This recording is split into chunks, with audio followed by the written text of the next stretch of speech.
দাদু আয় কইতে কি তা আমি শুনি নাকি তুমি কি আজব আজব প্রশ্নের উত্তর ভালো দাও। আজব প্রশ্নের উত্তর?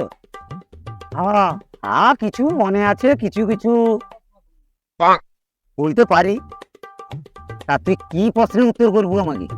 আগো আমাকে তো আর রাম দাদু একটা বলছিল আর কি প্রশ্ন, সেটা আমি উত্তর দিতে পারিনি।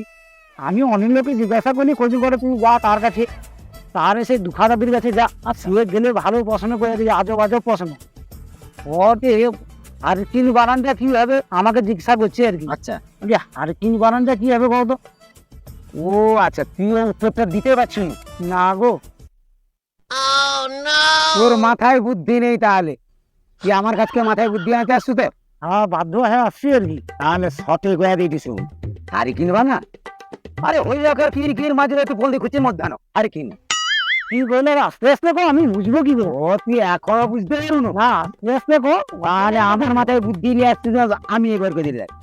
হয় আকার কির মাঝুমাতি পন্দে খুঁচি মদ দানা। আর কিনো? হ্যাঁ ওইটাকে হারকিন বানান? আরে ভাই, এইটার নাম হারকিন। আরে শালাটা না এত বড় বলে তো আমি কইতে পারিনি আর কি, আমি তো পড়াশোনা করিনি, আচ্ছা, কইতে পারিনি আর কি। এইবারে তুই পড়াশোনা করবো, আমার কাছে মাঝে মাঝে আসবো, আমি মাস্টারের অন্তরে শিখাইবো।